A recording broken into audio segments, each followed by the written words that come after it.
네, 먼저 조금 전 끝난 증시 상황부터 알아보겠습니다. 어제 폭락장이 하루 만에 일단 진정됐습니다. 개장 직후 주가가 폭등하면서 매수 사이드카가 발동되기도 했습니다. 취재 기자 연결합니다. 이형원 기자. 네, 한국거래소입니다. 네, 주가가 일단 추가 하락 없이 반등에 성공했다고요? 네, 오늘 주가는 급반등했습니다. 코스피, 코스닥 모두 상승 출발한 뒤 크게 올랐는데요.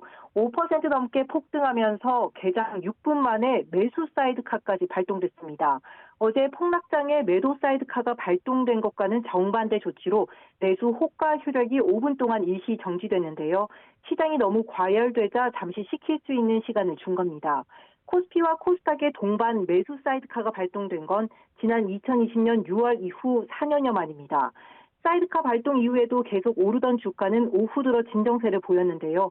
코스피는 3.3% 오른 2,522.15로 장을 마쳤고 코스닥은 6.02% 상승한 732.87로 마감했습니다. 네, 어제 폭락에 이어서 오늘은 급반등한 건데요. 이렇게 주가가 널뛰게 한 이유는 뭡니까?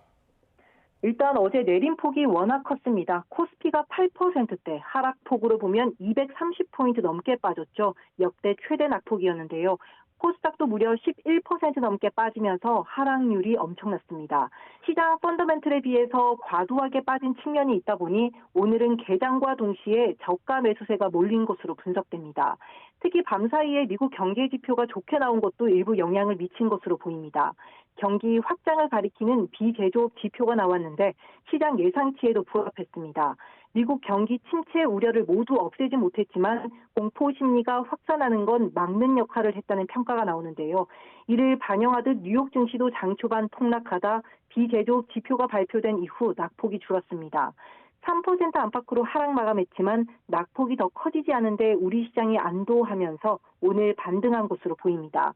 다만 전문가들은 시장 불확실성이 여전한 만큼 한동안 주가 변동성이 클 것으로 내다봤습니다. 지금까지 한국거래소에서 전해드렸습니다. 정부가 지난달 야당 주도로 국회 본회의를 통과한 이른바 방송사법에 대해서 거부권 행사를 건의하기로 했습니다. 휴가 중인 윤 대통령은 좀 더 시간을 두고 거부권을 행사할 것으로 보입니다. 김대겸 기자의 보도입니다. 정부가 한덕수 국무총리 주재로 국무회의를 열고 지난달 야당 주도로 국회 본회의를 통과한 방송사법에 대해 제2요구안 건의를 의결했습니다. 대통령 거부권 행사를 위한 절차에 들어간 겁니다. 이번 거부권 논의는 지난해 말 윤석열 대통령이 방통위법을 제외한 방송 3법에 대해 거부권을 행사하면서 법안이 폐기된 지 8개월여 만에 다시 이루어졌습니다. 한 총리는 당시 지적됐던 문제점들이 전혀 수정되거나 보완되지 않았다고 지적했습니다. 오히려 공영방송 사장의 해임을 제한하는 규정이 추가돼 헌법이 보장하는 대통령의 임명권이 더욱 침해됐다고 강조했습니다. 방송통신위원회 의결 정족수를 늘리는 방통위법 개정안에 대해서도 정파적 이해관계에 따라 방통위 기능을 마비시켜 정부 행정권을 침해할 수 있다고 꼬집었습니다. 그러나 야당이 일방적으로 통과시킨 이번 개정안들은 공영방송의 변화와 개혁을 이끌기보다는 오히려 그간 누적되어 온 공영방송의 편향성 등을 더욱 악화시킬 우려가. 거부권 행사 시한은 오는 14일까지로 윤 대통령 재가가 이루어지기까지는 시간이 좀 더 걸릴 거로 예상됩니다.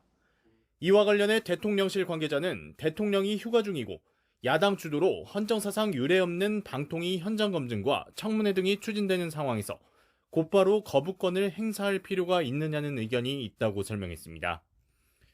이에 따라 윤 대통령은 좀 더 시간을 두고 이번 주 상황을 지켜본 뒤 거부권을 행사할 거로 전망됩니다. 대통령 재가로 방송사법이 다시 국회로 돌아가게 되면 윤 대통령 취임 후 거부권 행사 사례는 19건으로 늘어나게 됩니다. YTN 김대겸입니다. 정부가 야당 단독으로 본회의를 통과한 방송사법의 제2요구안을 의결한 것을 두고서 여야 입장은 극명하게 엇갈리고 있습니다. 여당은 정쟁용 입법에 불가피한 선택이라면서 당위성을 강조했지만 야당은 대통령이 이 법을 거부하는 건 방송 장악 의도를 보이는 거라고 날을 세웠습니다. 국회 취재기자 연결합니다. 김다연 기자. 네, 국회입니다. 네, 여야 입장 자세히 정리해 주시죠. 네, 국민의힘은 방송 4법에 대한 제2요구는 공영방송을 국민에게 돌려주기 위한 불가피한 선택이란 입장입니다. 한지아 수석 대변인은 논평을 통해 방송법 개정안은 언론 자유와 독립을 훼손하고 공영방송의 공정한 작동을 가로막을 법이라며 거부권의 당위성을 강조했습니다. 반면 야당은 방송 4법이 오히려 방통위를 정상화하고 공영방송의 정치적 독립성을 보장할 기회라고 주장해 왔습니다. 거부권 행사는 방송 장악의 목적이 있다며 독재에 빗대기도 했는데요. 이 방송 4법은 방통위 회의를 열 수 있는 의사 정족수를 최소 4명으로 정하고 공영방송인 KBS와 MBC, EBS의 이사회 구성 방식을 바꾸는 내용을 담고 있습니다. 5박 6일간의 무제한 토론 끝에 지난달 30일 야당 단독 표결로 4개 법안의 국회 본회의 통과가 마무리됐는데요. 만약 대통령이 제2요구권을 제거해 법안이 국회로 돌아온다면 역시나 재표결을 거쳐야 합니다. 제2요구된 법안이 통과되려면 재적의원 과반 출석에 출석의원 3분의 2 이상의 찬성표가 필요한데요. 국민의힘 의원 108명 가운데 8명이 이탈하지 않는 이상 사실상 부결, 폐기될 가능성이 큽니다. 네, 정치권 현황 대응 상황도 알아보겠습니다. 국내 증시 폭락 사태를 계기로 금융투자세 폐지가 다시 화두로 떠올랐죠. 네, 정쟁뿐인 22대 국회라는 비판에 여야 모두 8월 국회 들어 민생을 강조하는 모습입니다. 추경호 원내대표는 어제 민주당을 향해 여야 간 이견이 적은 민생 법안을 8월 임시국회 안에 처리하자고 제안한 데 이어 오늘도 재차 민생을 언급했습니다. 특히 증시 대폭락을 고리로 금융투자 소득세 폐지 같은 세제 개편을 강조하면서 압박에 나섰는데 관련 발언 들어보시겠습니다. 금투세, 상속세, 종부세에 대한 세제 개편 문제는 더 이상 논의를 미룰 수 있는 상황이 아닙니다. 최근 주식시장의 변동성이 커지고 있는 상황을 감안하면 금투세 폐지 논의는 더 지체할 수 없습니다. 반면 민주당은 금투세 폐지에 대해 명확한 반응을 내지 않고 있는데 역시나 관련 발언 먼저 듣고 오시겠습니다. 그 회의에서 논의되진 않았는데 정책이 논의 테이블 단위에서만 논의될 문제는 아닌 것 같고 굉장히 큰 문제이기 때문에 양당 간의 어떤 지도부 차원의 논의가 돼야 되지 않을까. 유력 당권 주자인 이재명 후보는 금투세 시행 유예를 시사하고 있지만 진성준 정책위 의장은 예정대로 시행돼야 한다는 취지로 말하는 등 당내 의견이 엇갈리고 있는 탓이란 분석도 나오는데요. 대신 민주당은 증시 대폭락을 두고는 대통령이 이런 비상 상황에 휴가를 떠났다며 정부 책임론을 부각하는 데 집중하는 모습입니다. 네, 여야 모두 티맵 사태를 두고도 대책 마련에 나섰죠. 네, 국민의힘과 정부는 오전에 당정 회의를 열고 티몬 위메프 정산 지연 사태와 관련한 추가 대응 방안을 논의했습니다. 당에서는 한동훈 대표와 추경호 원내대표, 김상훈 정책위 의장 등이 참석했고 정부에서는 최상목 경제부총리 겸 기획재정부 장관과 오영주 중소벤처기업부 장관 등이 함께했습니다. 당정은 우선 일반 상품의 경우 신용카드와 결제 대행사를 통해 이번 주 안에 환불이 완료될 수 있도록 지원하겠다라고 약속했습니다. 또 피해 기업에 대해서는 긴급 유동성을 추가로 공급하겠다고 설명했는데 관련 발언 들어보시겠습니다. 피해 기업에 대해서는 2천억 원 규모의 긴급 경영안정자금, 3천억 원 규모의 신보 기보 금융자원 등 긴급 유동성을 공급하고 민주당은 이번 사태와 관련해 별도의 전담팀 TF를 구성하고 오늘 1차 회의를 열었습니다. TF 단장을 맡은 국회 정무위원회 소속 천준호 의원은 당정 대책이 금융 지원에만 한정돼 있다며 판매자를 위한 적극적인 구제안이 마련돼야 한다고 주장했습니다. 특히 이번 사태의 원인으로는 정부의 무능을 꼽으며 금융감독원장 등 관련자 문책과 청문회까지 예고했는데 관련 발언 준비돼 있습니다. 강제력을 갖고 증인 소환도 좀 필요하고 그리고 자료 요구도 해야 될 상황이기 때문에 위원회 차원에서의 청문회 개최를 신속하게 제안을 할 예정입니다. 오후에는 장철민, 이정문 의원 등이 피해 판매 업체들과의 간담회를 통해 구제 방안을 논의하기도 했습니다. 지금까지 국회에서 YTN 김다연입니다. 윤석열 대통령은 오는 15일 광복절에 생계형 사범이나 영세 사업자를 중심으로 특별 사면을 단행할 것으로 알려졌습니다. 윤 대통령은 법무부 사면심사위에서 상신한 특사 후보자 명단을 오는 13일 국무회의 심의를 거쳐서 결정할 예정입니다. 이 가운데 정치인 사면은 최소화할 것으로 관측되는 가운데 정치권에서는 김경수 전 경남지사나 조윤선 전 문체부 장관 등이 사면 또는 복권 대상으로 거론되고 있습니다. 하지만 대통령실 고위 관계자는 YTN에 김경수 전 지사의 경우 민주당 측에서 별다른 요청이 없다면 복권을 논의하긴 어려울 것이라고 말했습니다. 네, 방금 들어온 소식 전해드리겠습니다. 오늘 오후 2시 54분쯤 인천공항 고속도로 영종대교 부근을 달리던 덤프트럭에서 불이 났습니다. 화재 진화 여파로 인천공항 방면 차량 정체가 극심한데요. 지금 CCTV 화면 보고 계십니다. 네, 설명을 좀 드리겠습니다. 지금 시각이 4시가 조금 넘었는데요. 1시간 전쯤인 오늘 오후 2시 54분쯤에 인천공항 고속도로 영종대교 부근을 달리던 덤프트럭에서 불이 났습니다. 화재는 30분쯤 뒤인 3시 25분에 완진이 돼서 지금은 완진이 된 상태입니다. 불을 끈 뒤에 현장 정리 여파로 정체가 이어지고 있는 것인데요. 지금 화재 당시 사진입니다. 연기가 오르는 모습을 보고 계신데요. 지금은 완진이 된 상태고 그 현장 정리 여파로 보시는 것처럼 정체가 이어지고 있습니다.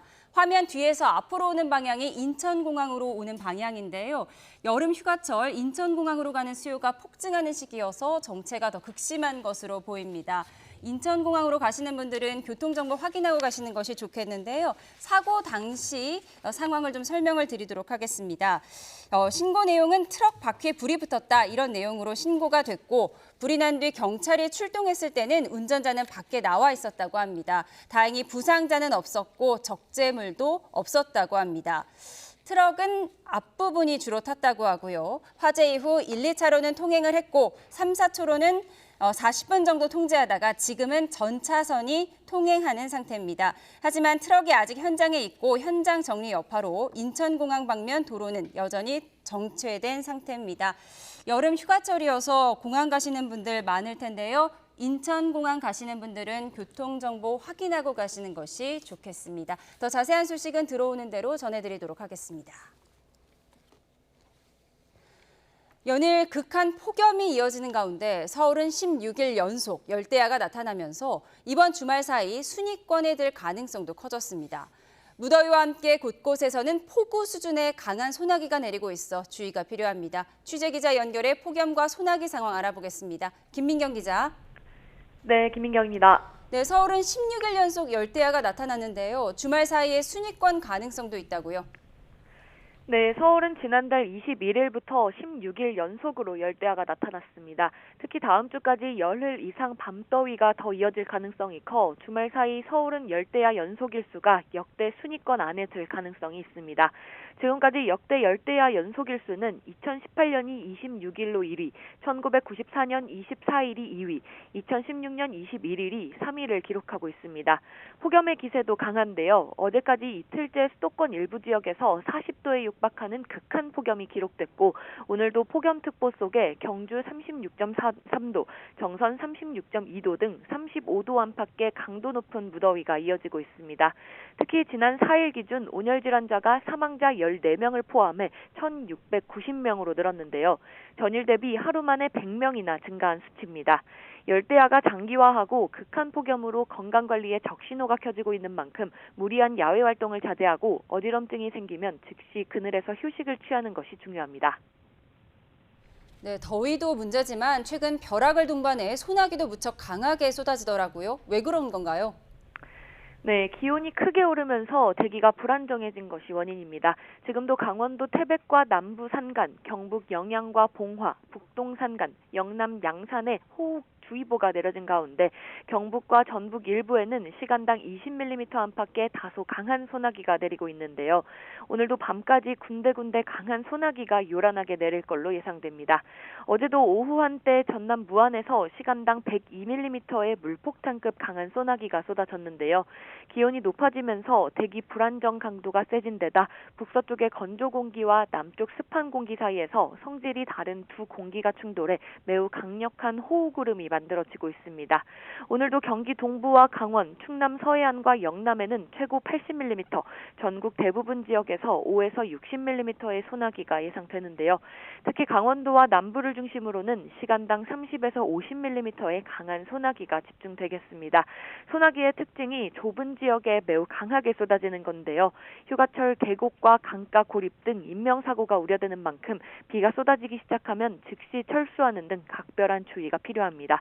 지금까지 과학기상부에서 YTN 김민경입니다. 어젯밤 양평군 일대에 강한 소나기가 내려 양근천이 불어나면서 하천 둔치 주차장에 있던 차량 11대가 침수됐습니다. 지금 보시는 것처럼 차량 바퀴 높이까지 물에 잠긴 모습인데요. 양평군천과 소방당국은 어젯밤 9시쯤 둔치 주차장에 있던 차량들이 침수됐다는 신고를 받고 출동해 조치에 나섰습니다. 이 가운데 5대는 차량 주인들이 스스로 차를 주차장에서 빼냈고 6대는 양평군청이 견인 조치했습니다. 앞서 양평군에는 어젯밤 한때 호우경보가 발령되면서 짧은 시간에 많은 비가 쏟아졌습니다.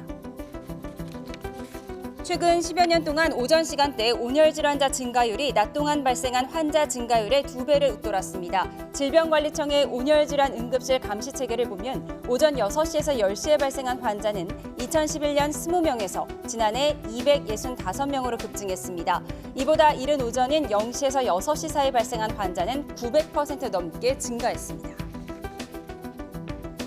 연일 이어지는 폭염과 열대야의 영향으로 어제 오후 전력 수요가 역대 여름철의 최대치를 기록했습니다. 전력거래소는 어제 오후 5시 기준 최대 전력 수요는 93.8기가와트를 기록했다고 밝혔습니다. 지난해 8월에 기록한 역대 여름철 최대 전력 수요보다 0.2기가와트 높은 수준입니다. 이에 어제 오후 전력 공급 능력은 102.3기가와트, 예비 전력은 8.5기가와트로 예비율은 한 자릿수인 9%까지 떨어졌습니다. 배드민턴 안세영 선수가 금메달을 따고 은퇴를 시사하는 듯한 폭탄 발언을 쏟아내 후폭풍이 거셉니다. 배드민턴협회는 안세영 주장을 반박했고 문체부는 사실관계를 파악하기로 했습니다. 취재기자 연결해 자세히 알아보겠습니다. 조은지 기자. 네, 스포츠부입니다. 네, 먼저 어제 안세영 선수의 발언부터 짚어보겠습니다. 대표팀에 실망했다는 말을 했죠? 네, 무려 28년 만에 올림픽 단식 정상에 오른 그 기쁨과 환희로 가득해야 할 순간에 안세영은 취재진에게 작심 발언을 쏟아냈습니다. 시상식 직후 믹스존에서 무릎 부상이 생각보다 심각했는데 너무 안일하게 생각한 대표팀에 많이 실망했다면서 이 순간을 끝으로 대표팀이랑 계속 가기 힘들지 않을까 생각도 든다고 말했습니다. 은퇴를 시사하는 발언으로 해석돼서 파리 현장에서 큰 파문을 일으켰습니다. 안세영은 메달리스트 공식 기자회견에서도 배드민턴 발전과 제 기록을 위해 계속 해나가고 싶지만 협회에서 어떻게 해주실지 모르겠다고 언급했습니다. 협회가 모든 걸 막으면서 자유라는 이름으로 방임한다는 말도 했습니다. 다양한 자리에서 다른 표현으로 말했지만 결국 대표팀과 협회에 실망했다는 게 핵심입니다. 안세영 선수의 말 직접 들어보겠습니다. 이렇게 올림픽을 우승하고 싶었고 또 악착같이 달렸던 이유 중에 하나가 제 목소리에 힘이 좀 실렸으면 좋겠는 바람에 이렇게 정말 힘들게 바쁘게 살았었던 것 같습니다. 협회가 좀 따라오지 못하는 거에 늘 답답함과 늘 부당함과 약간 그런 게 많이 느껴졌었던 것 같아요. 그래서 그걸 조금 해소를 못하는 게 제일 저는 답답했었던 것 같습니다. 네, 금메달을 위해 악착같이 달린 이유가 이 말을 하고 싶었고 심지어 거기에 힘이 실리길 바랬기 때문이라는 말이 인상적입니다. 밤새 관련한 기사들이 쏟아졌는데 안세영은 자신의 SNS에 은퇴라는 표현으로 곡해하지 말라, 선수 보호와 선수 관리에 대한 부분을 지적하고 싶었다고 설명했습니다. 네, 안세영 선수가 무릎 부상으로 고생했다는 건 익히 알려진 사실인데요. 이 부분을 놓고 폭발한 걸까요? 네, 많이 알려졌듯 안세영 선수는 지난해 항저우 아시안게임 결승전에서 무릎 부상을 입었습니다. 당시 첫 검진에서 2주 재활 진단을 받았는데 이게 오진이었고 이후 부상이 악화해서 한동안 통증을 안고 뛰어야 했던 걸로 보입니다. 안세영은 작심 발언 직후 한 언론과의 인터뷰에서 이런 분노가 내 원동력이었다면서 배드민턴도 양궁처럼 체계적이었으면 좋겠다고 말했습니다. 또 이런 발언은 2018년 그러니까 처음 대표팀에 선발된 해부터 준비해 왔다고도 강조했습니다. 단순히 자신의 부상 때문이 아니라 선수 선발과 육성 또 훈련 방식에 다양하게 문제의식을 느낀 걸로 보입니다. 안세영은 단식 복식은 엄연히 다르고 지도자와 훈련 방식도 구분돼야 한다고도 말했는데요. 아무래도 복식 위주로 돌아가는 우리 대표팀의 효율성 문제를 지적한 걸로 풀이됩니다. 그래서 은퇴하겠다는 거냐는 질문에는 안세영은 대표팀을 나간다고 올림픽을 못 뛰는 건 선수에게 야박하다라는 다소 애매한 답변으로 공을 협회 또 어른들에게 일단 넘겼습니다. 올림픽 금메달이란 실력으로 증명한 만큼 체계적이고 효율적인 시스템, 나아가 선수의 자율성을 보장할 수 있는 넓은 운동장이 필요하다는 뜻으로 해석됩니다. 네, 배드민턴 협회의 입장도 궁금한데요. 공식 입장 나왔습니까? 네, 일단 협회는 안세영의 주장이 이해되지 않는다는 반응입니다. 먼저 대회 때마다 안세영에게 트레이너 3명을 붙일 정도로 열악한 사정 속에도 할 만큼 했다라고 YTN에 언급했습니다. 협회 지원 또 소속팀 삼성생명을 오가면서 치료를 했고 부상을 무시하고 대회에 출전시킨 적도 없다고 반박했습니다.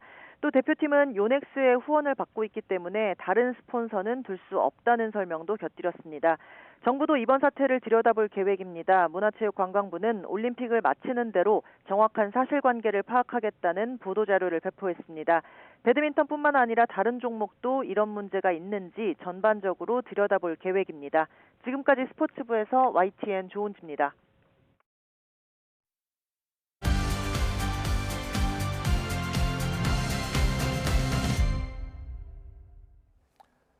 여야는 오늘 사상 최대 낙폭으로 떨어진 주식시장의 대책을 놓고 충돌했습니다. 금융투자소득세 폐지가 당론인 국민의힘은 한동훈 대표가 이재명 전 대표도 유연한 입장으로 안다면서 초당적으로 논의하자고 야당에 제안을 했습니다. 5천만 원 이상의 금융소득에 세금을 부과하는 금투세는 원래 2022년에 도입할 예정이었으나 2차례 연기가 됐고요. 내년 1월에 시행될 예정입니다. 민주당은 예정대로 시행해야 한다는 입장인데 이재명 전 대표가 지난달에 금투세는 원론적으로 필요하지만 시행 시기는 고민해봐야 한다고 밝혀서 유예 가능성을 시사한 상황입니다. 민주당은 윤석열 대통령이 주가가 폭락하는 비상 상황에 여름 휴가를 떠났다면서 직접 대응책을 마련하라고 목소리를 높였습니다. 오늘 정치원은 주가 폭락과 대책에 대한 여야 입장 듣고 시작하겠습니다. 지금 세계 증시가 여러 가지로 불안한 상황으로 가고 있는데요. 그런 상황에서 우리 대한민국만 이렇게 큰 주가 하락의 모멘텀을 만들 수 있는 금투세 폐지를 유지한다면, 결국 강행한다면 어려운 상황에서 퍼펙트 스톰을 만들어서 그 안으로 들어가는 상황이 될 것이다 라는 우려의 말씀을 드립니다. 이재명 진 더불어민주당 대표께서도 여기에 대해서 다소 유연한 입장을 밝히셨던 것으로 알고 있습니다. 대통령실은 어제 긴장감을 갖고 24시간 시장 동향을 모니터링하고 필요시 컨틴전시 플랜에 따라 긴밀하게 대응할 것이라고 밝혔습니다. 시장은 이미 비상 상황인데 필요하면 대응하겠다니 인식이 참으로 안일하기 짝이 없습니다. 윤석열 대통령은 이런 비상 시국에도 여름 휴가를 떠났습니다. 1,400만 개미 투자자들이 이렇게 위급할 때 대통령은 대체 어디에 있습니까? 한국인 아버지와 일본인 어머니 사이에서 태어나 할머니의 뜻에 따라 태극기를 달고 출전해 은메달을 목에 건 유도 허미미 선수. 어제 입국하고 가장 먼저 찾은 곳은 독립운동가이자 5대 할아버지인 허석 선생의 추모비였습니다. 4년 뒤에는 반드시 금메달을 목에 걸고 다시 찾아오겠다고 약속했는데요. 허미미 선수의 특별한 금이 환영 현장 김근우 기자가 다녀왔습니다. 자랑스러운 태극마크를 달고 조상들이 살던 대구 군위 땅을 밟은 허미미 선수. 귀국 첫 일정으로 독립투사이자 5대조 할아버지 허석 선생의 추모비를 찾아 빛나는 올림픽 메달을 올렸습니다. 꼭 해주셨으면 좋겠습니다. 다음에 금메달 가지고 가겠습니다. 허미미는 한국인 아버지와 일본인 어머니 사이에서 태어난 제1교포로 지난 2021년 한국 국적을 택했습니다. 태극마크를 달고 선수 생활을 했으면 좋겠다는 할머니의 유언을 따른 겁니다. 국내에 들어온 뒤 자신이 항일운동으로 옥고를 치르고 순국한 독립운동가 허석 선생의 현손자라는 사실을 알게 됐습니다. 사실 처음에 알게 되고 좀 부담감이 더 있었는데 지금 온좀 이렇게 한국 대표로 이렇게 시합 나가는 것도 행복하고 정말 행복합니다. 허미미의 핏줄을 찾아낸 건 스승 김정훈 감독입니다. 홀로 한국에 들어와 고되게 훈련하는 제자가 마음 붙일 곳을 찾길 바랐습니다. 그래서 허 선수의 태극마크도 올림픽에서의 성과도 김 감독에겐 특별합니다. 주민분께 여쭤보니 아마 여기 허석 선생님의 후손일 수도 있다는 말을 듣고 그래서 좀 더 우리나라 한국에 이렇게 애착심이 더 가지지 않게 되었나. 허미미의 눈은 이미 지나간 성과보다는 4년 뒤 새로운 도전을 향해 있습니다. 다음 올림픽에선 꼭 금빛 메달을 가져오겠다고 다짐하면서도 특유의 미소는 잃지 않았습니다. 앞으로도 운동 열심히 하고 다음에 올림픽에서 꼭 금메달 타겠습니다. 너무 행복해서 웃음이 나왔는 것 같아요. YTN 김근우입니다.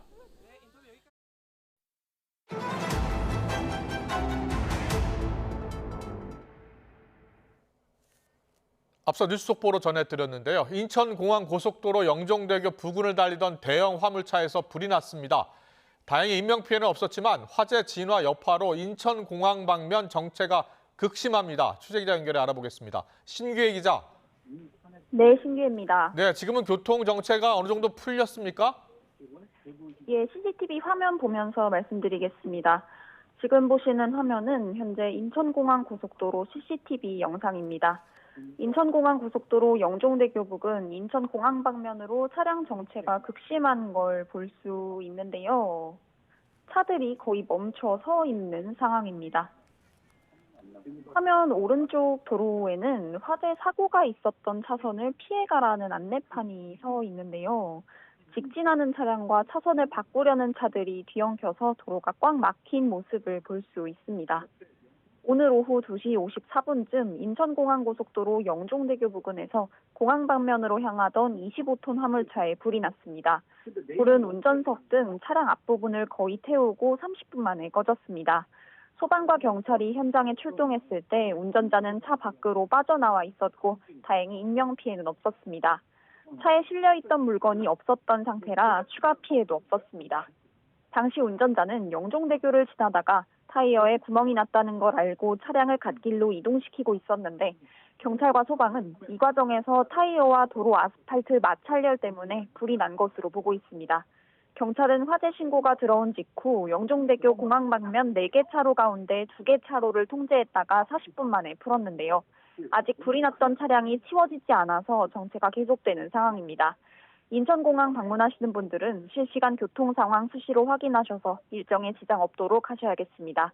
지금까지 사회부에서 YTN 신기혜입니다.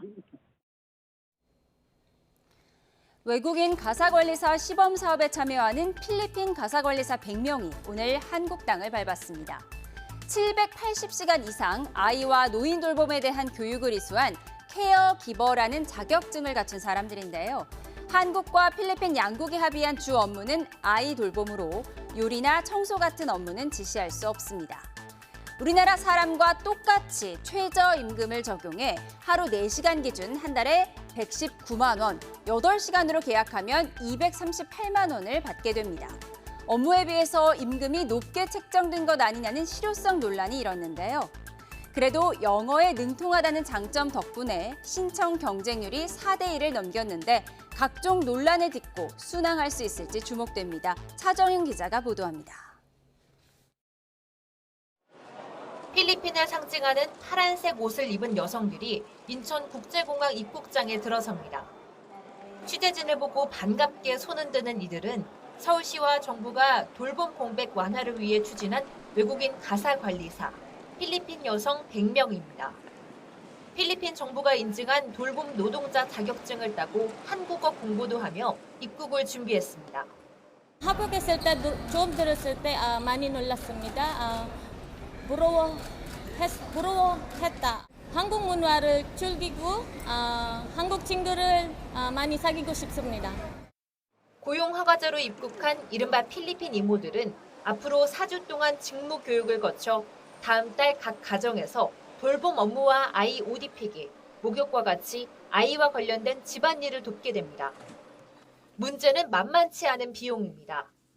우리나라 사람과 똑같이 최저임금을 적용해 하루 4시간 기준 한 달에 119만 원, 8시간으로 계약하면 238만 원을 받게 됩니다.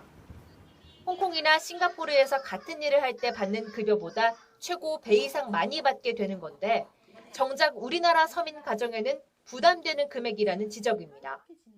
직무 범위와 관련해 갈등이 생길 소지도 있습니다. 한국 부모들은 돌봄과 함께 집안 청소와 빨래 같은 일반적인 가사 관련 일도 도와주길 기대하지만 필리핀 정부는 이들의 역할이 돌봄에 한정돼 있다며 선을 긋고 있습니다. 그래도 민간업체에 소속된 한국인 이모님보다는 20%가량 저렴하고 영어가 능통하다는 장점에 경쟁률 4대 2를 돌파하며 신청자가 몰리고 있어 각종 논란을 딛고 순항할 수 있을지 주목됩니다. YTN 차정은입니다. 충남 금산의 공영주차장입니다. 차량 하부에서부터 시뻘건 불길이 타오르고 소방대가 세차게 물을 뿌려댑니다. 불이 꺼지지 않자 견인차가 차량을 밖으로 끌어낸 뒤에 질식포를 덮어 진압에 나섭니다. 충전 중이던 전기차에서 불이 난 건데요. 차량을 빠르게 밖으로 끌어낸 덕분에 다른 시설물로 불이 번지는 것을 막았고 인명피해도 없었지만 이딴 전기차 화재에 관련 대책이 필요하다는 목소리가 나옵니다. 김기수 기자가 보도합니다. 주차된 전기차 아래에서 연기와 불길이 치솟습니다. 순간적으로 뿜어져 나오는 화염에 소방관도 한 걸음 물러납니다. 연신 물을 뿌려보지만 불길이 쉽게 잡히질 않습니다. 새벽 시간 충남 금산의 한 공영주차장에서 충전 중이던 전기차에 불이 난 겁니다. 주차장 바닥에는 이렇게 검게 탄 흔적이 그대로 남아 있습니다. 화재 당시 주차장엔 차 50여 대가 있던 상황. 게다가 주차장 내부가 연기로 가득 차면서 대형 사고로 이어지진 않을까 당시 주차관리원은 마음 졸였다고 말합니다. 그 연기만 봤을 때에는 진짜 큰 사고로 일어날 수 있겠구나, 약간 그런 좀 마음을 갖고 있었었죠. 좀 약간 두려움 이런 것이 있었던 것 같아요. 소방대원들은 불이 옆 차량으로 번지지 않도록 전기차를 밖으로 끌어냈습니다. 이후 공기를 완전히 차단하는 질식 수화포를 이용해 3시간 만에 불길을 완전히 잡아 추가 피해는 없었습니다. 소방당국은 과충전을 화재 원인으로 보고 있습니다. 화재 조사반 직원이 충전기를 제거를 했었던 상황입니다. 그래서 현재까지 저희들 화재 원인으로 추정을 하고 있는 것은 배터리 과충전이 아닐까. 앞서 지난 1일엔 인천의 한 아파트에서 전기차 한 대에서 난 불로 차 100여 대가 타고 수백 세대 단전 단수 피해로 이어졌습니다. 전문가들은 전기차 배터리가 리튬으로 구성돼 화재가 나면 열폭주를 일으켜 순식간에 큰 피해로 이어질 수 있다고 지적합니다. 열폭주 현상이라고 해서 아주 단시간에 1000도 이상의 고온으로 급격하게 달하게 되는 열폭주 현상 때문에 계속 가속화돼서 화재가 확산되는 문제가 좀 있어요. 또 되도록 지하에 있는 충전소 설치를 피하고 열폭주를 배터리 내에서 막을 수 있는 기술 개발을 통해 안정성을 높이는 게 필요하다고 조언합니다. YTN 김기수입니다. 네, 그럼 여기서 전문가와 함께 최근 전기차 화재 이슈를 자세히 짚어보겠습니다. 네, 김필수 대림대 미래자동차학부 교수 스튜디오에 모셨습니다. 어서 오세요. 네, 안녕하세요. 어서 오십시오. 네. 앞서 화면을 보니까요. 예. 이번 주차타에서 난 전기차 화재는 국산차더라고요. 네, 맞습니다. 예. 이 차종 구분 없이 발생한다고 보시면 좋을 것 같아요. 일단 뭐 전기차 배터리가 어떻고 또 차종에 따라 다 틀리지만은 예. 전기차 화재는 발생을 하게 되면 온도가 일단 워낙 높습니다. 예. 그래서 1000도씩 넘어가고 또 확산 속도가 빠르기 때문에 골든 타임이 짧아서 탑승객이 빨리 탈출을 해줘야 되고요. 예. 문제는 온도가 높다 보니까 다른 차의 확산이라든지 인명 피해나 아니면은 재산상의 손실도 상당히 커질 수가 있어서 예. 얼마 전에 인천시 아파트 같은 경우에도 워낙 피해가 크지 않습니까? 그러니까요. 또 지하 충전소의 한계점은 분명히 있다고 말씀드릴 수가 있습니다. 예. 그 인천 아파트 화재 말씀을 하셨는데 그 당시에는 뭐 중국산 배터리가 탑재돼 있었다. 그리고 뭐 리콜 배터리였다. 뭐 이런 얘기도 나오고 있는데요. 네. 뭐 들으시는 게 있으십니까? 그렇습니다. 지금 현재 차종에 대해서 들어간 배터리가 중국산이다라는 게 확인이 지금 됐습니다. 예. 문제는 아마 이 국가에서 조사를 하고 있겠지만은 나오게 되면은 어떤 원인인지 아마 밝히겠지만은 네. 쉽지는 또 않아요. 왜냐하면 전기차가 아까 말씀드린 대로 온도가 1000도씨까지 올라가다 보니까 원인이 다 녹아버립니다. 그래서 이 조사를 해보면 10건 중에 7, 8건이 원인 불명으로 돼요. 그렇군요. 그러다 보니까 예. 중국산 배터리에 대한 어떤 신뢰나 품질 이런 것들이 만약에 원인이 안 나오게 되면 언급조차 못하는 거거든요. 예. 결국 가장 중요한 것은 대부분이 도심지의 70% 이상이 아파트에 거주하는 대한민국 독특한 집단 거주지 특성이 있습니다. 그렇죠. 이 상태에서 주차장은 결국 지하로 내려갈 수밖에 없고요. 예. 또 주차장 속에 지하 충전소가 있을 수밖에 없는 세계에서 가장 최악의 조건을 갖고 있는데 이런 폐쇄 공간에서 이번과 같이 화재가 생기게 되면 소방청은 알레르기 반응이 있어요. 소방차도 못 내려가고 끄기도 어렵고 그렇네요. 또 준비를 하더라도요. 지금 이동용 수저 같은 경우에도 지금 인천시 이번에 아파트는 아예 이동용 수저가 내려가지 못했어요. 그랬군요. 소방차가 진입을 못하다 보니까 예. 그래서 끄는데도 8시간 반이 걸렸고요. 100여 대의 피해에다가 또 전기 수도 라인 다 끊어지니까 전체 아파트가 문제고 또 열기가 몇 시간 진행이 되면요. 아마 안전검사 자제받을 수도 있어요. 예. 보통 심각한 문제가 아니라고 볼 수가 있죠. 그렇군요. 네. 오늘 새벽에 난 충남 금산 주차타워 네. 이 전기차 화재하고 최근 인천에서 난 예. 화재하고 어떻게 다릅니까? 똑같다고 보시면 실제로 됩니까? 거의 비슷하다고 보시면 돼요. 이 전기차 화재는 크게 원인이 두 가지라고 보시면 돼요. 하나는 예. 과충전입니다. 네. 과충전이니까 100% 배터리에다 97, 8%까지 가득 넣는 거죠. 그러면 찰랑찰랑거리면요.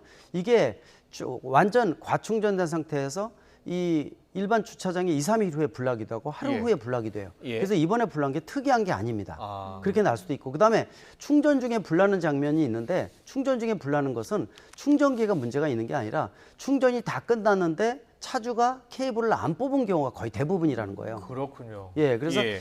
지금 최근에 들어와서 전기차 화재가 여러 건이 있는데 그래서 첫 번째는 과충전이라는 거고 두 번째는 배터리 셀 자체의 불량일 수가 있어요. 네. 예, 셀의 불량 원인은 제작사에서 잘못 만든 셀일 수도 있고요. 네. 두 번째는 이 차를 운행을 하면서 바닥에 뭐 이 과속 방지턱 충돌이 예, 많다든지 또 침수도로 지나갔다든지 해서 이 셀 자체가 무리가 가서 나중에 이 경화되면서 셀에 불량이 나올 수도 있어서 그럴 수도 있군요. 원인은 둘 중에 하나라고 보시면 정확합니다. 그럼 예. 과속 방지턱을 가다가 이렇게 긁혔다는 말씀이신가요? 그런 것들도 안 좋죠. 그래서 네. 전기차 운영하시는 분들은 특히 지금 호우가 많이 오지 않습니까? 예. 이럴 때 침수도로 지나가는 것도 되도록 지양하셔야 되고요. 그렇군요. 젖은 선으로 충전하는 것도 감전의 위험성, 또 과속 방지턱이 전 세계에서 제일 많은데 예. 이거 내연기관차 한두 번 지나가면서 퉁퉁거렸던 기억들 다 있으실 예. 거예요. 네. 전기차는 그거 진짜 조심하셔야 됩니다. 그렇군요. 네. 예. 지금 오늘 주차타워 화재 현장 보고 계신데요. 저렇게 진화하는 게 어렵나 봐요. 예. 지금 진화하는 방법은 단 두 가지뿐이 없습니다. 하나는 이동용 수저라고 해서 네. 예. 전기차가 화면 좀 보여주세요. 예, 예. 이동용 수저라고 해서 바닥에다가 불이 난 차 주변에다가 예. 기둥을 싸가지고 예. 안에다 물을 집어넣어서 물 속에 집어넣는 겁니다. 아예 빠뜨리는 거군요. 그렇죠, 빠뜨리는 거. 그렇게 지금 하더라도 지금 물 수조를 안에 지금 넣을 수 없었나 봐요. 지금 보니까. 넣을 수가 없죠. 예. 아파트나 이런 데는 장소가 좁기 때문에 들어갈 수가 없어요. 그렇네요. 그래서 예. 지하 충전소 같은 데는 상당히 어렵고 지상은 그렇게 합니다. 네. 또 한 가지는 아까 장면 나왔지만은 예. 질식 소화퍼라고 해서 아. 위에 덮개를 덮어서 예. 산소를 차단을 해서 불이 확산하는 걸 방지를 하는데 꺼지는 건 아니에요. 네. 근데 확산을 좀 방지할 수 있으니까 예. 그두 가지 방법 말고 새로 요새 개발한 것이 뭐가 있냐면 대한민국에서 개발한 게 예. 이 기계가 밑으로 들어가서 네. 배터리 팩에 구멍을 내서 아. 구멍 속에 물을 주입하는 특수 기술이 있어요. 그렇군요. 이게 언제 쓰는 거냐면 예. 유조선이 불날 때 유조선 구멍 내서 안에다 네. 주입하는 방법의 기술인데 네, 네. 이게 자동차에 전기차에 적용하는 게 국내에서 세계 처음으로 개발이 됐어요. 지금 상용화가 되진 않은 거죠? 거의 됐습니다. 거의 네. 됐어요. 그래서 예. 시범도 몇 번 보여줬었는데 아마 그런 부분들 경제적으로 도입하면 훨씬 더 좋은 방법이 나오지 않을까 기대를 가지고 있습니다. 네. 근데 이제 전기차 보급이 많이 되고 있고 사실 나라에서 권장했잖아요. 친환경 차기 때문에. 그럼 나라에서는 어떤 대책을 세워야 할까요? 지금 급합니다. 지금 중앙정부나 아니면 지자체가 서둘러서 해야 되는 것 중에 하나가 지금 전기차 포비아라고 해서 아파트마다 난리가 났습니다. 그렇습니다. 왜 전기차 출입금, 주차 금지, 아예 충전기 빼내라. 이런 게 확산이 되면은요, 대한민국 전기차 보고 물 건너갑니다. 근데 전기차는 필연적이거든요. 그렇죠. 근데 예. 대한민국이 지하 주차장이라는 폐쇄 공간에서 어쩔 수 없지 않습니까? 예. 그럼 여기서 화재가 발생을 하면은 끄는 것은 쉽지가 않아요. 예. 다시 말씀드리면 끄지 않게 예방 차원에서 불이 확산이 안 되게 해야 되는데 아까 말씀드린 대로 가장 좋은 대책 중에 하나가 과충전 예방입니다. 예. 근데 전국에 있는 아파트에 들어가 있는 30만 기, 이 30만 개의 완속 충전기에는 과충전 예방 장치가 없습니다. 예. 그러니까 이 과충전 예방 기능을 지금부터라도 예산 편성을 해서 탑재를 할 수가 있어요. 과충전 예방 기능이라는 게 구체적으로 어떤 건가요? 예를 들어서 두 가지가 있어요. 차에다가 전기차에다 충전할 때 100%면은 80에서 90%만 충전해서 여유분을 남기면 불이 과전압이 안 되기 때문에 전기차 화재를 굉장히 많이 줄일 수가 있어요. 그렇군요. 그래서 예. 근데 전기차 차주들한테 80에서 90% 충전을 하면 충전 안 하거든요. 예. 물론 전기차를 세팅을 해서 낮게 충전할 수 있어요. 대신 그 방법보다 아예 지하 충전소에서 충전기가 전기차의 충전을 80에서 90%만 아예 충전시켜 끊어버리는 겁니다. 그렇군요. 그럼 금액을 설정할 수 있잖아요. 맞습니다. 5,000원어치만 충전한다든지. 그렇죠. 근데 이제 지금 들어가 있는 아파트에 들어가 있는 전체 완속 충전기는 그 기능이 아예 없습니다. 예. 그러니까 자. 그 기능을 넣어서 좀 더 정부가 서둘러서 이런 불안감을 없애도록 하고 네. 또 한 가지는 바깥에서 가득 충전한 전기차가 지하 주차장에 들어오면 똑같은 위험이 있지 않습니까? 그렇죠. 이 부분도 지금 지양할 수 있게끔 예. 좀 더 이 아파트 차주들이 그런 약정을 해서 뭐 90% 이하만 충전에 들어온다든지 그런 어떤 자정 기능도 필요하기 때문에 지금 네. 서로가 협조해서 이 부분에 대한 문제를 최소화시키는 노력이 필요한 시점입니다. 알겠습니다. 그리고 지금 제조사 역시요. 네. 좀 더 적극적으로 나설 필요가 있는 게요. 네. 리콜 조치한다고만 통보하고 리콜을 하지 않은 차량들도 많잖아요. 그렇죠. 예. 맞습니다. 다른 일반 내연기관차는 좀 뜸들인다 하더라도 불이 나거나 큰 문제가 되지는 않는데 전기차 같은 경우에는 아직 완전한 제품보다도 미완성의 뜻도 좀 있어요. 그렇죠. 그러니까 기술의 완성도가 좀 떨어지거든요. 예. 이 NCM 배터리가 우리가 쓰는 것도 아예 배터리를 전고체 쪽으로 빨리 옮기면서 불이 안 나게 만드는 게 가장 중요합니다. 그리고 예. 배터리 또 자동차 제조사들도 혹시 단점이 문제가 생겨서 리콜이 되게 되면은 특히 배터리나 BMS 같이 에너지 관리 시스템에 대한 것들은 잘못하면 화재가 생길 수가 있거든요. 좀 더 서둘러서 리콜 문제가 있으면은 소비자 중심으로 적극적으로 나서야 되고 이 부분들은 메이커만 놔두지 말고 정부나 지자체가 모니터링을 통해서 좀 더 불안감이 없게끔 만들어지는 노력이 필요하다고 보고 있습니다. 네, 알겠습니다. 좀 더 적극적으로 대책을 마련해야 할 상황입니다. 잘 들었습니다. 지금까지 김필수 대림대 미래자동차학부 교수와 함께했습니다. 고맙습니다. 네, 고맙습니다. 감사합니다.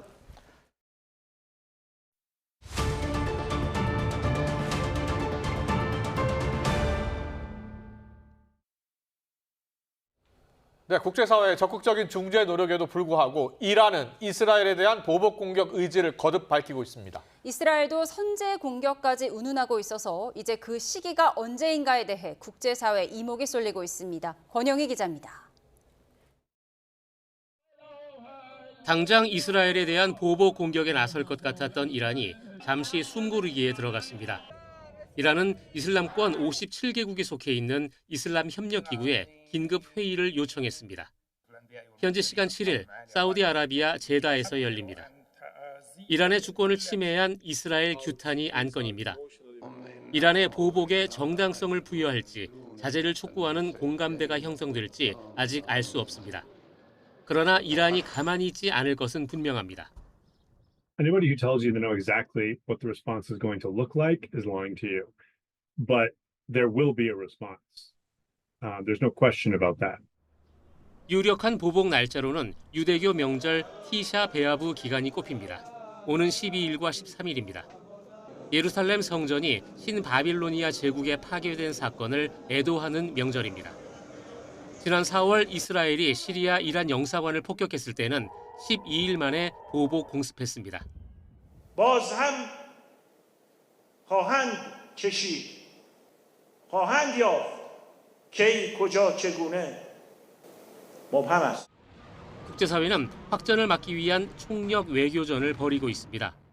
미국은 요르단 국왕과 카타르 총리, 이집트 외무장관 등을 통해 확전 방지 메시지를 이란에 전달하고 있습니다. G7 국가들은 이란 측과 접촉해 공격 수위 조절을 촉구했습니다. 세르게이 쇼이구 러시아 안보서기도 급히 테헤란을 방문해 마수드 페제시키안 이란 대통령과 모하마드 바게리 참모총장을 차례로 만났습니다. YTN 권영입니다.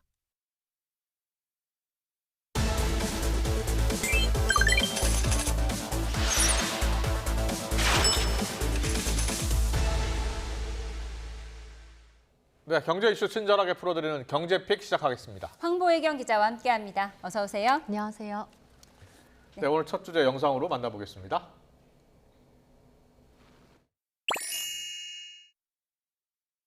사이드카, 롤러코스터 증시. 네, 어제와는 정반대였죠? 네, 그렇습니다. 어제 오전에는 장이 폭락하면서 매도 사이드카가 발동됐는데요. 오늘은 코스피와 코스닥 모두 개장 6분 만에 5% 넘게 오르면서 매수 사이드카가 발동됐습니다. 발동했을 때부터 5분 동안 매수 호가 효력을 일시 정지하는 조치로 시장이 너무 과열됐을 때 내려집니다. 네, 코스피 매수 사이드카는 코스피 200 선물 지수가 기준 가격보다 5% 이상 올라서 1분 동안 지속하면 발동되고요.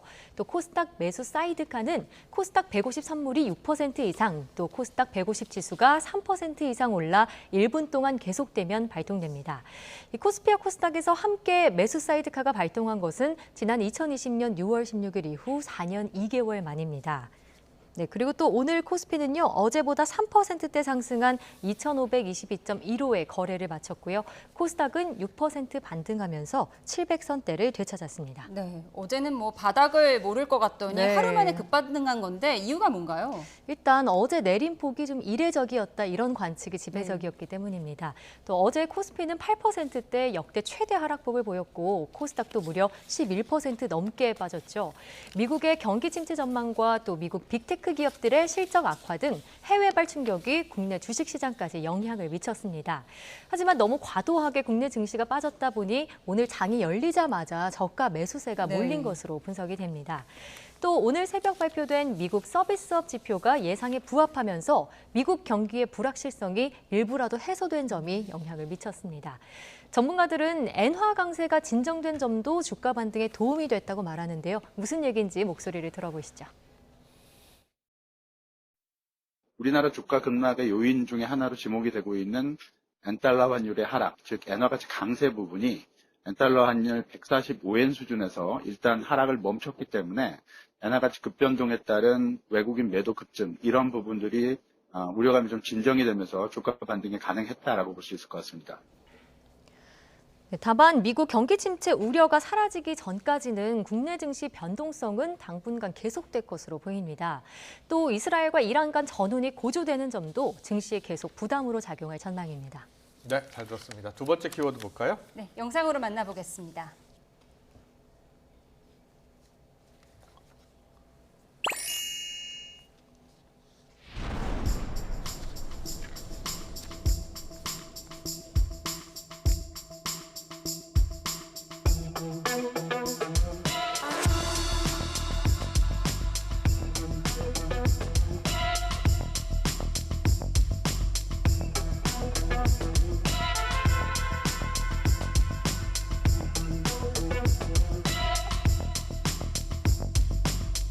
일반 상품에 대한 환불 처리를 신속하게 처리하는 한편 여행 상품과 상품권에 대해서도 관계기관과 적극 공조하겠습니다. 피해 기업이 경영 애로를 해소하기 위한 방안도 보완하겠습니다.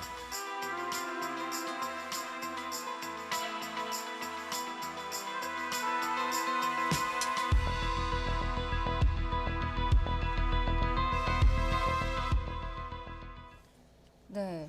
이번 주에 피해 소비자들 모두 환불받을 수 있는 건가요? 일단 일반 상품에 한해서는 그렇게 될 것으로 보입니다. 우선 이렇게 속도를 내는 이유는요. 국민의힘과 정부가 오늘 협의회를 열었습니다. 신용카드와 피지사, 즉 결제 대행사를 통해서 일반 상품 환불을 지원하겠다고 밝힌 건데요.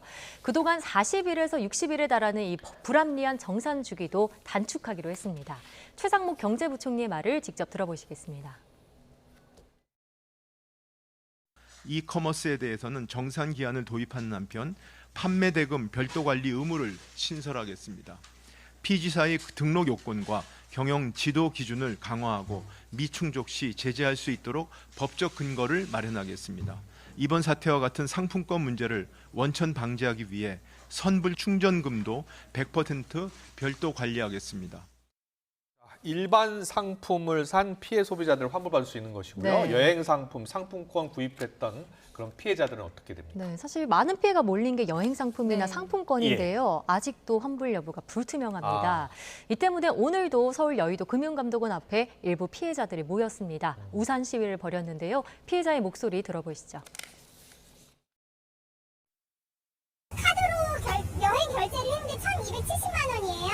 여행사에서는 그거는 무조건 피지사에서 해줘야 된다라는 말만 들었을 뿐이고 여행이나 숙박이나 이런 걸 먼저 책임진다고 했지만 저희 같은 큰 금액대는 아예 책임도 져주지 않고 피해자 모임 측은 오늘 발표한 호소문에서 금융사와 여행사 또 상품권 판매처들이 서로 책임 떠넘기기에 급급하다 이렇게 지적했습니다. 특히 상품권 판매처는 핀 번호라는 변명으로 도망가지 말라고 비판했습니다. 핀 번호라는 변명으로 도망가지 말라고 했는데 핀 번호가 정확히 뭘 말하는 건가요? 네, 상품권에마다 있는 그 고유 식별 번호를 의미하는데요. 관련 법에 따라서 물품 판매나 서비스 제공이 이뤄지지 않은 경우에만 환불 대상이 됩니다. 그런데 이 상품권의 핀 번호가 찍혔다면 소비자가 아직 사용하지 않았더라도 판매 완료로 볼 수 있다는 게 피지업계 주장입니다. 실제로 1년 번호가 찍히지 않은 선구매 상품권들은 피지사들이 환불을 해주고 있습니다. 금융당국도 이런 주장이 타당한지 법리 검토에 들어갔는데요. 최상무 경제부총리는 오늘 협의회에서 여행 상품과 상품권에 대해서도 관계기관과 적극 공조하겠다며 진화에 나선 상태입니다. 네, 많이 소비자들이 혼란스러울 것 같은데 네. 피해 업체들은요. 대금 정산이 안 되면 이제 뭐 삶이 송두리째 무너질 수도 있는 상황인데 그렇습니다. 지금 피해 규모가 집계가 됐어요? 네, 우선 지난 1일 기준으로는 2,783억 원입니다. 5월 거래분에 해당하고요. 정산일이 다가오는 6월, 7월 거래분을 합하면 1조 원대 달할 것이다. 이런 전망이 우세정입니다. 정부는 피해 업체들에 2천억 원 규모 긴급 경영 안정자금을 투입했고요. 또 신용보증기금을 통한 기업은행 저리대출 3천억 원을 지원하기로 했습니다. 3억 원까지는 보증심사를 간소화해서 최대한 공급한다는 방침이고요. 업체당 최대 30억 원이 목표입니다. 한도입니다. 이 피해 업체는 이번 주 금요일까지 신용보증기금 지점이나 또 중소벤처기업진흥공단 등에서 신청하면 됩니다. 다만 이 3%대 저리로 대출을 지원해주는 것이라서 정산금을 돌려받아야지 실질적인 피해 복구가 될 것으로 보입니다. 그렇군요. 예. 피해 대책 빨리 더 좀 속도를 냈으면 좋겠습니다. 네. 세 번째 키워드 볼까요? 네, 마지막 키워드 화면 주시죠. 저열량이라더니 구독형 도시락 71%가 기준 미달. 네, 요즘 뭐 1인 가구가 많아지면서 도시락을 주기적으로 배송받아 먹는 가구들 저도 많이 봤는데요. 네. 뭐 어떤 기준에 미달했다는 건가요? 네, 한국소비자원이 시중에 판매하는 이런 구독형 도시락 52개 제품의 영양 성분과 또 함량 등을 직접 조사했습니다. 이 가운데 71%에 달하는 37개 제품이 표시된 영양 성분과 실제 함량이 일치하지 않는 것으로 나타났습니다. 특히 저열량, 저지방, 또 저나트륨 이런 제품들을 많이 강조하고 있었는데 33개 제품 가운데 12개는 표시 기준보다 열량이 더 높거나 나트륨이나 지방 함량이 더 많았습니다. 그리고 저열량이라고 광고한 9개 제품은 모두 표시 기준보다 최소 3.5배에서 최대 6배까지 열량이 더 높은 것으로 나타났고요. 저나트륨 제품은 12개 제품 가운데 9개가 이 표시 강조 기준을 초과했습니다. 살이 찐다는 거네요. 네, 열량이 기존보다 높다는 얘기입니다. 또 제품에 표시된 영양 성분 함량과 실제 함량이 차이가 나는 경우도 있었는데요. 50개 제품 가운데 33개 제품의 실제 당류나 또 포화지방 등이 표시된 것보다 최대 433%나 높은 것으로 나타났습니다. 열량이 표준 기준보다 6배까지 높은 것도 있었나 봐요. 예, 그렇습니다. 예. 근데 당뇨나 고혈압 환자 같은 경우에 이런 도시락 잘못 먹으면 큰일 나겠는데요? 네, 소비자원도 그런 이유로 이번에 이렇게 제품들을 조사하고 조사 예. 결과를 발표하게 된 건데요. 조사 대상 절반이 넘는 28개 제품이 이 도시락을 먹으면 비만이 억제된다 이런 식으로 제품이나 또 온라인에 표시하고 광고하고 있었습니다. 예. 의약품이나 건강기능식품이 아닌데도 당뇨 등의 질병에 이 도시락이 도움이 된다 이런 내용도 있었고요. 해독 작용이 된다거나 일주일 먹으면 4kg 넘게 빠진다는 등 소비자를 기만한다고 볼 수 있는 광고도 있었습니다. 모두 관련 법에 따라서 부당한 광고나 표시에 해당합니다. 또 정작 식품에 반드시 표시해야 되는 소비 기한 등은 적혀있지 않은 제품이 8개나 됐는데요. 이 소비자원은 표시 기준에 부적합한 제품을 제조하거나 판매한 사업자의 개선을 권고했고요. 또 당뇨나 고혈압 환자가 구독형 도시락을 특수 의료용 식품으로 오인할 수 있다면서 식품의약품안전처에 이를 막을 방안 마련을 요청했습니다. 네, 오늘 경제필 여기까지 듣겠습니다. 황보혜경 기자와 함께했습니다. 고맙습니다. 고맙습니다. 네, 계속해서 주요 기업 뉴스 전해드립니다. 삼성전자가 업계에서 가장 얇은 모바일용 D램 12GB와 16GB의 패키지 양산을 시작했습니다. 제품 두께는 0.65mm로 현존하는 12GB 이상 모바일용 D램 가운데 가장 얇습니다. 7777과 1004 등 선호도가 높은 휴대전화 번호 뒷자리 10,000개에 대한 추첨이 오늘부터 시작됐습니다. 선호번호는 KT 매장과 KT 홈페이지, 마이KT 앱을 통해 오는 26일까지 응모할 수 있고 KT 고객뿐 아니라 다른 통신사나 알뜰폰 이용 고객도 참여할 수 있습니다. 대한항공은 오늘 서울 강서구에 있는 대한항공 본사에서 국제항공운송협회 IATA 전문가를 초청해서 난기류 인식 플랫폼 이른바 ITA를 통한 난기류 대응 세미나를 열었습니다. IATA가 지난 2018년 개발한 이 플랫폼은 회원사들이 운영하는 항공기를 통해서 세계의 난기류 정보를 측정하고 이를 객관적 수치로 변환해서 실시간 회원사들에게 제공합니다. 카카오가 광복절을 맞아 독립유공자 후손 돕기에 나섭니다. 집 앞에 태극기를 달거나 카카오톡 프로필에 태극기 스티커를 붙이고 인증사진을 올리면 카카오가 독립유공자 후손을 위해 815원씩 최대 3천만 원을 기부합니다. KGC 인삼봉사가 국내 건강기능식품 기업 가운데 처음으로 일본의 최대 건강제품 유통기업 웰시아 1위 종합쇼핑몰 이온몰과 정관장 제품 입점 계약을 맺었습니다. 일본 아마존과 라쿠텐 등 온라인에서 제품을 판매해온 KGC 인삼공사는 이번 입점을 계기로 오프라인 시장에 본격 진출하기로 했습니다. 수리를 위해서 탁송 차량에 싣고 가던 전기차에서도 불이 났습니다. 네, 해당 전기차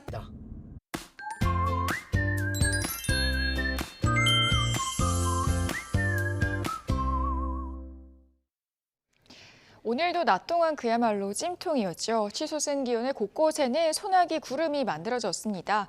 오늘 밤까지 대부분 지역에서는 요란한 소나기에 주의가 필요한데요. 비는 한때 시간당 30mm 이상으로 강하게 쏟아질 수 있겠습니다. 내일은 가을로 접어든다는 절기 입추인데요. 이 절기의 이름이 무색하게 무더운 열기는 식지 못할 것으로 보입니다. 우선 오늘도 전국적인 밤더위가 예상됩니다. 밤사이 서울과 강릉 최저기온이 27도에 머물겠고요. 이 전국이 폭염특보로 뒤덮인 가운데 낮에도 오늘처럼 무덥겠습니다. 내일 서울 한낮 기온 32도, 대구는 36도까지 지속겠습니다. 내일도 곳곳에는 요란한 소나기가 오겠습니다. 양우산을 챙기셔서 햇볕과 소나기 모두 막아주시면 좋겠고요. 짧은 시간에 강한 비가 쏟아질 수 있겠습니다. 계곡이나 하천으로 피서 가셨다면 안전에 유의해 주셔야겠습니다. 목요일인 모레에는 중부에 비가, 남부에는 소나기가 오겠고요. 심한 더위는 다음 주 말보까지도 계속될 것으로 보입니다. 날씨였습니다. 네, 화요일 뉴스원 여기서 마치겠습니다. 함께해 주신 여러분 고맙습니다.